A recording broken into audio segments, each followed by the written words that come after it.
لا يزني الزاني حين يزني وهو مؤمن ولا يشرب الخمر حين يشرب وهو مؤمن ولا يسرق السارق حين يسرق وهو مؤمن ولا ينتهب رغبة يشير إليه الناس। এই চারটা অপরাধ যখন মানুষ করতে থাকে তখন ওই মানুষগুলোর অন্তরে তার ঈমান থাকে না। প্রত্যেকের শরীরে যে গায়ে যে জামা আছে জামা যেমন মাথার উপর দিক থেকে বের করে খুলে ফেলা হয়, যখন মানুষ এই চার অপরাধের মধ্যে লিপ্ত হয় তখন এই চার অপরাধ করাকালীন যদি মানুষ থাকে ওই অবস্থায় তার ঈমানটা যেমন মাথার উপর দিক থেকে পোশাক বের করা হয়, আল্লাহ বলেন তার ঈমানটা তার দিল থেকে মাথার উপরে ঝুলতে থাকে। নাউযুবিল্লাহ।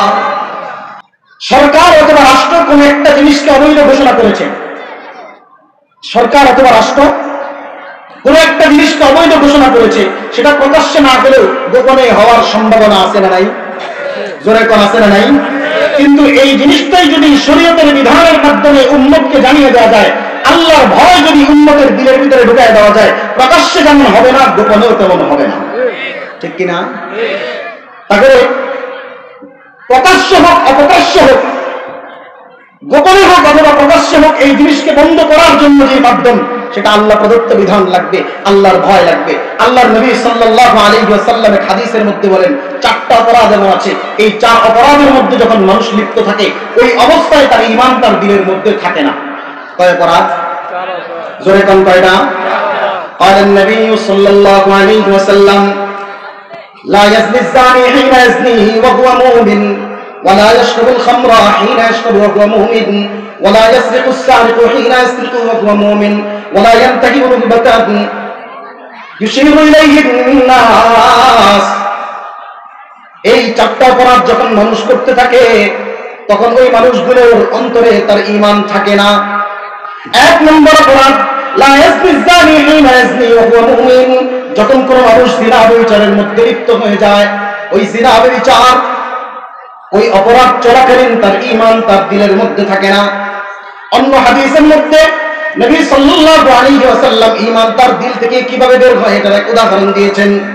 আজকে এই মাহফিল শেষ হওয়ার পরে আমরা বাড়িতে ফিরে যাব, যাওয়ার পরে প্রত্যেকেই তার শরীর থেকে জামা কাপড় খুলবো কি খুলবো না? জোরে কোন? প্রত্যেকের শরীরে যে গায়ে যে জামা আছে জামা যেমন মাথার উপর দিক থেকে বের করে খুলে ফেলা হয়, যখন মানুষ এই চার অপরাধের মধ্যে লিপ্ত হয় তখন এই চার অপরাধ করাকালীন যদি মানুষ থাকে ওই অবস্থায় তার ঈমানটা যেমন মাথার উপর দিক থেকে পোশাক বের করা হয়, আল্লাহ বলেন তার ঈমানটা তার দিল থেকে মাথার উপরে ঝুলতে থাকে। নাউযুবিল্লাহ।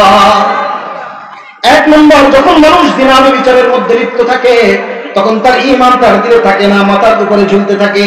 দুই নম্বর, ওয়ালা ইয়াশরাবুল খামরা হিনা ইয়াশরাবু ওয়া হুয়া মুমিন, যখন কোন মানুষ মাদক সেবন করে, মাদক সেবন করা অবস্থায় তার দিলে ঈমান থাকে না। তিন নম্বর, যখন মানুষ চুরির কাজে লিপ্ত হয়, ওই চুরির কাজে লিপ্ত হওয়াকালীন তার ঈমান তার দিলের মধ্যে থাকে না। চার নম্বর, মানুষ যখন ডাকাতি করতে যায়, ছিনতাই করতে যায়, চাঁদাবাজি করতে যায়, ওই অবস্থায় ওই কাজ করাকালীন তার ঈমান তার দিলের মধ্যে থাকে না। কয়টা কথা বললাম? এক নম্বর জিনা ব্যভিচার করা, অপকর্ম করার সময়। দুই নম্বর মাদক সেবন করার সময়। তিন নম্বর চুরি করার সময়। চার নম্বর ডাকাতি, ছিনতাই, রাহাজানি, চাঁদাবাজি, যা কিছু বড় ভাই ছোট ভাই পাঠাইছে অমুকের দোকান থেকে চা খাওয়ার জন্য 50,000 টাকা নিয়ে আয়, এটাও চাঁদাবাজি, এটাও ডাকাতি। এই কাজগুলো করাকালীন তার ঈমান তার দিলে থাকে না, থাকে কোথায়? জোরে কন্যা, থাকে কোথায়? এই অবস্থায় যদি তার মওত হয়ে যায় কিয়ামতের ময়দানে আল্লাহর সামনে সে দাঁড়াবে কি নিয়ে? গত কয়েক বছর আগে নারায়ণগঞ্জের সিদ্ধিরগঞ্জে বিয়ের এক অনুষ্ঠানে অতিরিক্ত বিয়ার সেবন করার কারণে অতিরিক্ত মাতলামি চলে আসছে। অতিরিক্ত মাতলামি চলে আসার কারণে স্পটের জায়গায় চার যুবক দুনিয়ার থেকে বিদায় নিয়েছে। বলেন তার ঈমান তখন তার দিলে ছিল না, কোথায় ছিল? মাথার উপরে ছিল। সে আল্লাহর সামনে দাঁড়াবে গিয়ে নিয়ে। চুরি করতে যায়, জনগণের হাতে ধরা খায়, তারপরে গণধোলাইতে দুনিয়ার থেকে বিদায় নিয়েছে। সে আল্লাহর সামনে দাঁড়াবে তো কি নিয়ে দাঁড়াবে? ডাকাতি করতে গিয়ে, ছিনতাই করতে গিয়ে, রাহাজানি করতে গিয়ে, চাঁদাবাজি করতে গিয়ে, জনগণের গোড়ায় গিয়ে দুনিয়ার জমিন থেকে বিদায় নিয়েছে। সে আল্লাহর সামনে কিয়ামতের ময়দানে দাঁড়াবে কি নিয়ে? তাহলে এই ভয় যদি কোনো মানুষ তার দিলের মধ্যে ঢুকাই দিতে পারে, তারপর জিনার মতো কর্ম হতে পারে না। এই ভয় যদি কোনো মদখোর অথবা মাদক সেবনকারীর অন্তরে ঢুকাই দেওয়া যায় না, মাদক সেবন করার অবস্থায় যদি মৌত চলে আসে, তওবার সুযোগ যদি না পাই আমি রবের সামনে দাঁড়াবো কি নিয়ে, তাহলে কোনো ব্যক্তি মাদক সেবন করতে পারে না। চুরি করা ব্যক্তি, দুর্নীতিকারী ব্যক্তি, যিনি অপ্রকাশ্যে গোপনে চুরি করে, যারা রাষ্ট্রের সম্পদকে দেশ থেকে বিদেশে পাচার করে, যারা রাষ্ট্রের সম্পদকে দেশ থেকে বিদেশে পাচার করে কানাডার বেগম বানায়, বাড়ি বানায়, তাদের অন্তর যদি এই কথাগুলো ঢুকিয়ে দেওয়া হয় যে না, যতক্ষণ পর্যন্ত দুর্নীতির অপরাধে লিপ্ত থাকবো, যতক্ষণ পর্যন্ত চুরি করার অপরাধে লিপ্ত থাকবো, আমার ঈমান তো দিলে থাকবে না। এই মৌত যদি আমার চলে আসে, কানাডার বেগম বানার বাড়ি দিয়ে কি হবে, সুইস ব্যাংকের টাকা পয়সা দিয়ে কি হবে, যদি আমি কবরে ঈমানটা নিয়ে যেতে না পারি। এই জন্য প্রত্যেকটা মানুষের ভিতরে, প্রত্যেকটা মানুষের দিলের ভিতরে আল্লাহ প্রদত্ত এই ওহী, নবী সাল্লাল্লাহু আলাইহি ওয়াসাল্লামের এই কথাকে প্রত্যেকটা মানুষের অন্তরে ঢুকায় দেওয়ার দরকার আছে না নাই? সমাজের প্রত্যেকটা জায়গায় জায়গায় ঢুকাই দিতে হবে। বেঈমান হবে এটা বলছি না, ঈমান তার মাথার উপরে থাকবে, যখন অপকর্ম থেকে বের হয়ে যাবে ঈমান আবার অন্তরে ঢুকবে। আমার প্রশ্ন হচ্ছে, মাথার উপরে থাকতেই যদি মৌত হয়ে যায়, ভিতরে তার ঢোকার সুযোগ পাইল না, পাইল, তাহলে সে আল্লাহর সামনে দাঁড়াবে কি? এরপরে নবী সাল্লাল্লাহু আলাইহি ওয়াসাল্লাম অন্য হাদিসের মধ্যে বলেন, কিয়ামতের আগ মুহূর্তে একটা সময় আসবে, কিয়ামতের আগ মুহূর্তে একটা সময় আসবে, জমিনের মধ্যে মাদক সেবন বেড়ে যাবে, এটা কিয়ামতের আলামত। মাদক সেবন বেড়ে যাওয়া কিসের আলামত? জোরে বলেন কিসের আলামত? কিয়ামতের আলামত। আল্লাহ নবী বলেন, ইন্না মিন আশরাতিস সাআ, নিশ্চয়ই কিয়ামতের আলামত হচ্ছে আইয়ুরফাআল ইলমু ওয়া ইয়াকসুরাল জাহলু, ইলমকে উঠিয়ে নেওয়া হবে, অজ্ঞতা আর মূর্খতা বেড়ে যাবে, ওয়া ইয়াকসুরু শুরবুল খামরি ওয়া ইয়াকসুরুজ জিনা, মাদক সেবন বেড়ে যাবে, জিনা ব্যভিচার বেড়ে যাবে, ওয়া ইয়াকিল্লুর রিজাল ওয়া ইয়াকসুরুন নিসা, পুরুষের সংখ্যা কমে যাবে, নারীর সংখ্যা বেড়ে যাবে। কয় কথা বললেন? চার কথা। এই জিনিসগুলো বেড়ে যাবে। বলেন তো এই কোন জিনিস বর্তমানে আমাদের সমাজের মধ্যে নাই? সব জায়গায় নারীর সংখ্যা বেশি, পুরুষের সংখ্যা কম। করে আসলো এই যে রমজান মাস আসতেছে, পুরুষ মসজিদে তারাবিতে নামাজে অংশগ্রহণ করবে, মহিলারা মার্কেটে মার্কেটিং করবে। আমার এই এলাকার মানুষগুলো এলাকার মসজিদের ইমাম সাহেবের কাছে গিয়ে বলবে, হুজুর মহিলাগুলো কারণে না বাজারে ঢুকতে পারি না। আচ্ছা বলেন তো এই মহিলাগুলো আসমান থেকে আইছে? কোথেকে আসছে? আমার আপনার ঘর থেকেই তো বের হয়েছে। তাহলে আমি আপনি আমার আপনার ঘরের মহিলাদেরকে নিয়ন্ত্রণ করতে পারি না, বাজারে পাঠায় দিচ্ছি, আমি নামাজ পড়ছি, তারা দায়ুসের মধ্যে ঘুরছে, আমি নামাজ পড়েও দায়ুস হচ্ছি, তাহলে তারা যে অপকর্মগুলো করছে এর দায়ভার তো কিয়ামতের ময়দানে আমাকেই নিতে হবে। যাই হোক, সেটা ভিন্ন আলোচনা, আমি আমার মূল আলোচনায় আসি। মাদক সেবন বেড়ে যাওয়া কিয়ামতের আলামত। কিয়ামতের আগ মুহূর্তে মাদক সেবন বেড়ে যাবে, এটা কিয়ামতের আলামত। বলেন তো এই কিয়ামতের আলামত এখন আমাদের সমাজে সমাজে আছে না নাই? তাহলে প্রত্যেকটা মাদক সেবনকারী ব্যক্তি, প্রত্যেকটা মাদকাসক্ত ব্যক্তি আমাদের সমাজের মধ্যে কিয়ামতের আলামত, কিয়ামতকে ত্বরান্বিত করার একমাত্র ব্যক্তি তারাই। বুঝলেন না? কোন ব্যক্তি যদি রাষ্ট্রদ্রোহী কোনো কাজে লিপ্ত থাকে, সমাজের সবাই মিলে তাকে বাধা দেওয়ার চেষ্টা করে কি করে না? তাহলে যে কিয়ামত এনে পৃথিবীকে ধ্বংসের দ্বারপ্রান্তে ঢেলে দিতে চায়, তাহলে তাকে কি পরিমাণ বাধা দেওয়া দরকার? যাই হোক, 2 নম্বর বিষয়। 3 নম্বর বিষয়, কোন ব্যক্তি যদি মাদক সেবন করতে করতেই তওবা ছাড়া দুনিয়ার জমিন থেকে বিদায় নেয়, তার কি হবে?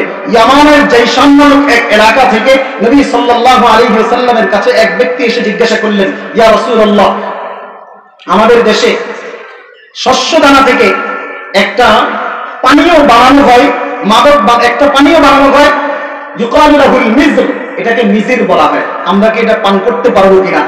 তা আল্লাহর নবী সাল্লাল্লাহু আলাইহি ওয়াসাল্লাম প্রশ্ন করলেন, নাম যেটাই হোক, আওয়া মুসকিরুন হুয়া, এটা কি তোমাদের নেশার সৃষ্টি করে কিনা? আমি যদি আপনাদের মাদকাসক্ত ব্যক্তি অথবা এলাকার স্থানীয় ভাষায় যদি এই কথার প্রশ্নের জবাব যদি প্রশ্ন করতে চাই, এটা কি তোমাদের পিনিক তৈরি করে কিনা? বুঝলেন না? যুবকরা আসে, কারণ এই শব্দের সাথে তারা পরিচিত, এই শব্দের সাথে তারা কি পরিচিত। এটা কি তোমাদের, নবী কি বললেন, আওয়া মুসকিরুন হুয়া, এটা কি নেশার সৃষ্টি করে কিনা? এটা যদি আমার এই পাইকপাড়ার স্থানীয় ভাষায় তর্জমা করি, তাহলে তার তর্জমা হবে, এটা কি তোমাদের পিনিক তৈরি করে কিনা? তো সাহাবী বললেন, হ্যাঁ, এটা নেশার সৃষ্টি করে। আল্লাহর নবী বললেন, কুল্লু মুসকিরিন খামর, যা নেশার সৃষ্টি করে সেটাই মদ, ওয়া কুল্লু খামরিন হারাম, আর সমস্ত মাদক এটা হারাম। ইন্না আলাল্লাহি আযযা ওয়া জাল্লা আদা, নিশ্চয়ই আল্লাহ তার নিজের উপর প্রতিজ্ঞা করে রেখেছেন, আন ইয়াসকিয়াহু মিন তিনাতিল খাবাল, যে মাদক সেবন করতে করতে দুনিয়ার জমিন থেকে তওবা ছাড়া বিদায় নেবে, কিয়ামতের ময়দানে তাকে আল্লাহ তিনাতুল খাবাল পান করাবেন। ক্বালু ওয়া মা তিনাতুল খাবাল ইয়া রাসূলুল্লাহ, আল্লাহ নবী সাল্লাল্লাহু আলাইহি ওয়াসাল্লাম যখন বললেন তিনাতুল খাবাল পান করাবেন, মাদকাসক্ত ব্যক্তি যারা তওবা ছাড়া দুনিয়ার জমিন থেকে বিদায় নেবে, ওই মানুষগুলো যখন কিয়ামতের ময়দানে আল্লাহ তাআলার দরবারে উপস্থিত হবে, জাহান্নামে চলে যাবে। আল্লাহ তাআলা তাদেরকে তিনাতুল খাবাল পান করাবেন। সাহাবায়ে কেরাম বললেন, ওয়া মা তিনাতুল খাবাল ইয়া রাসূলুল্লাহ, তিনাতুল খাবাল কি জিনিস? আল্লাহর নবী সাল্লাল্লাহু আলাইহি ওয়াসাল্লাম বলেন, আরাকু আহলিন নার আও উসারাতু আহলিন নার। কিয়ামতের ময়দানে জাহান্নামীরা যখন জাহান্নামে যাবে, জাহান্নামে যাওয়ার পরে জ্বলতে জ্বলতে, জাহান্নামের মধ্যে জ্বলতে জ্বলতে শরীর থেকে রক্ত পুজ মিশ্রিত পানি বের হয়ে জাহান্নামের তলদেশে জমা হবে। যারা দুনিয়ার জমিন থেকে মাদক সেবন করে তওবা ছাড়া দুনিয়ার জমিন থেকে বিদায় নিয়ে কবরে যায়, আল্লাহ তাআলা সমস্ত জাহান্নামীদের রক্ত আর পুজ মিশ্রিত পানি ওই মাদকাসক্ত ব্যক্তিকে কিয়ামতের ময়দানে পান করায় দিবেন। নাউযুবিল্লাহ। মাদকাসক্ত ব্যক্তি তওবা ছাড়া যদি কবরে চলে যায়, আল্লাহ তাআলা কিয়ামতের ময়দানে সমস্ত জাহান্নামীদের এই সব যত রক্ত পুজ মিশ্রিত যত পানি জাহান্নামের তলদেশে জমা হবে, তাদেরকে সেটা দিয়ে পান করাই দেবে। এটা হচ্ছে আখিরাতের ভয়। যদি এর পরেও দিলে ভয় না ঢুকে, তাহলে আর কিছু করার নেই। চতুর্থ নম্বর কথা যে হুজুর, আমি তো হাজী সাহেব মানুষ, আমি মদ খাই না, আমি মাদক সেবন করি না, গাঁজা বলেন, ইয়াবা বলেন, ফেন্সিডিল বলেন, ভিটামিন সিরাপ বলেন, ভিটামিন যা কিছু সব কিছু এগুলো আমি খাই না। ভিটামিন সিরাপ বুঝেন তো? কথা কয় বোতল আছে না, এটার আমি নাম দিয়েছি ভিটামিন সিরাপ। কেন ভিটামিন? কারণ স্বাভাবিকভাবে ঔষধের দিক থেকে ভিটামিন সিরাপ পান করলে শরীর চাঙ্গা হয়, শরীরের দুর্বলতা দূর হয়। আর যারা মাদকাসক্ত ওই নাপাক খায়, যারা গোবর খাওয়ার মতো মানুষগুলো, ওই মানুষগুলো যদি ওরে যত ভিটামিন জাতীয় খাবার দেন, ওর শরীর চাঙ্গা হয় না। ওর যদি ওই সিরাপ একটা দেন, ও চাঙ্গা হয়ে যায়। এই জন্য এটার নাম আমি দিয়েছি ভিটামিন সিরাপ। বলবেন হুজুর, আমি তো হাজী সাহেব মানুষ, সেগুলো কিছু করি না। তবে পাইকপাড়া এলাকার ডিলার আমি। পাইকপাড়া এলাকার কি ডিলার অথবা সাপ্লায়ার, আমার জন্য কি এই টাকা হালাল হবে কিনা বুঝেন নাই। কিছু মানুষ সমাজের মধ্যে বিশাল বড় যুদ্ধ আমার মতো লাগায়, দাড়ি টুপি লাগায়, সামনের কাতারে নামাজ পড়ে, আবার রাতের অন্ধকারে সে মাদকের সাপ্লাই দেয়। কথা কম না, আছে না নাই? তাহলে মাদকের সাপ্লাই দিয়ে সে নিজে খায় না, কিন্তু মাদক বিক্রির টাকা খায়। আল্লাহ নবী সাল্লাল্লাহু আলাইহি ওয়াসাল্লাম বলেন, ইন্নাল্লাহা হারামাল খামরা ওয়া সামানাহা ওয়া হারামাল মাইতাতা ওয়া সামানাহা। নিশ্চয়ই আল্লাহ তাআলা মাদক যেমন হারাম করেছেন, মাদক বিক্রির টাকাও আল্লাহ হারাম করে দিয়েছেন। মৃত জীবজন্তু বিক্রি করা যেমন হারাম, মৃত গরু অথবা ছাগল বিক্রি করা যেমন হারাম, এটার টাকাও তেমন হারাম। মৃত জিনিস বিক্রির সম্পদ যেমন হারাম, মাদক বিক্রির টাকাও তেমন হারাম। তাহলে যারা মাদক নিজে সেবন করে না, সমাজের মধ্যে মাদকের সাপ্লাই দেয়, এই মানুষগুলো হালাল খায় না হারাম খায়? জোরে কোন কি খায়? হারাম খায়। সেই মাদকের বিক্রির টাকা দিয়ে রাতারাতি বিল্ডিং এর মালিক হয়ে যায়। বুঝলেন? পাইকপাড়া বাজারে তার ছোট্ট একটা চা দোকান, হাজী সাহেব মানুষ হজ করে আসছে, তার দোকানের পুঁজি কি 2টা কেটলি, 8-10টা চায়ের কাপ। কিন্তু এই চা বিক্রির টাকা দিয়ে এই লোকটা হঠাৎ করে বিশাল বড় 5তলা বিল্ডিং বানাই ফেলল। কেমনে বানাইলো? চা বেচে তো এত বড় বিল্ডিং বানানো সম্ভব নয়। তখন ভালো করে তথ্য তালাশ করে দেখা গেছে, চার দোকানের কেটলির যে ডেস্ক আছে, ডেস্কের নিচে তিনি বোতল সাপ্লাই দেয়। কথা কয় আছে না নাই? অল্প বয়সে অল্প দিনে বড়লোক হওয়ার এক ব্যবসা হচ্ছে মাদকের ব্যবসা। তাহলে যারা মাদক সেবন করে, তারা যেমন আল্লাহ তাআলা তাদের উপর যেমন হারাম করেছেন মাদক সেবন করা, অনুরূপভাবে মাদক সেবন না করলেও মাদকের ব্যবসাকেও হারাম করেছেন। শুধু এটাই নয়, মাদকের সাথে সংশ্লিষ্ট 10 ব্যক্তির উপর 24 ঘন্টা আল্লাহ এবং তার রাসূলের লানত করতে থাকে। নাউযুবিল্লাহ করবেন না। মাদকের সাথে সংশ্লিষ্ট 10 জন ব্যক্তির উপর, কতজন? 10 জন ব্যক্তির উপর 24 ঘন্টা আল্লাহ এবং তার রাসূলের লানত করতে থাকে। বিস্তারিত ভেঙে বলার সময় নেই, আমি শুধু সংক্ষেপ বলছি। লাআনাল্লাহু আকিলার রিবা, লাআনাল্লাহু আকিলাল খামর। যারা মাদক খায় তারাও কি, তাদের উপর আল্লাহর লানত। যে মাদককে খাওয়ায় তার উপর আল্লাহর লানত, যে মাদককে সাপ্লাই করে তার উপর লানত, যে মাদককে টেবিলে সাপ্লাই দেয় তার উপর লানত। আপনার ছেলেকে আপনি বিদেশে পাঠাইছেন, আপনার ছেলে চাকরি করে রেস্টুরেন্টে, আপনি চা দোকানে মুছে তেল দিয়ে ঘুরেন আর চায়ের কাপে চুমুক দিয়ে বলেন আমার ছেলে বিদেশে রেস্টুরেন্টে চাকরি করে। কি চাকরি? সেখানে ওয়েটার। আপনার ছেলে বিদেশ থেকে মাসে মাসে লক্ষ লক্ষ টাকা পাঠায়, আপনি সেই টাকা দিয়ে মুছে তেল দিয়ে ঘুরেন আর খান আর বলেন আমার ছেলের ইনকাম আল্লাহ দিলে বহুত ভালো। খবর নিয়ে দেখেন আপনার সন্তান বিদেশের রেস্টুরেন্টগুলোতে মদের বোতল সেখানে সার্ভ করে। বুঝেন নাই কথা? আপনার ছেলে আমাদের দেশের হোটেলগুলোতে যেমন গ্লাসে গ্লাস বয়রা ওয়েটাররা পানি দেয়, বিদেশের হোটেল আর রেস্টুরেন্টগুলোতে আমার আপনার যুবক ভাইরা গিয়ে, আমার আপনার সন্তানরা গিয়ে তারা হোটেলের টেবিলগুলোতে মদের বোতল সাপ্লাই দেয়। আল্লাহ বলেন যারা সাথী হয়, মাদককে যারা সেবন করায় তাদের উপর লানত, মাদক যে বানায় তার উপর লানত, মাদক যার জন্য বানায় তার উপর আল্লাহর লানত, মাদক যে বহন করে তার উপর আল্লাহর লানত, মাদক যার জন্য বহন করে তার উপর আল্লাহর লানত। মাদকের শুরু থেকে নিয়ে শেষ পর্যন্ত যতগুলো মাধ্যম হবে প্রত্যেকটা মাধ্যমের উপর আল্লাহ এবং তার রাসূলের লানত 24 ঘন্টা পড়তে থাকে। বুঝেন নাই? চট্টগ্রাম থেকে মাদক আসবে ঢাকায়, কোথায়? সেখান থেকে ব্যক্তি পরিবর্তন হয় একাধিক, গাড়ি পরিবর্তন হয় একাধিক, মাদক দিছে একজনে, খাইব একজনে, মাঝখানে অনেকগুলো মাধ্যম হয় কি হয় না? কথা কম। মাঝখানে অনেকগুলো মাধ্যম তৈরি হয় কি হয় না?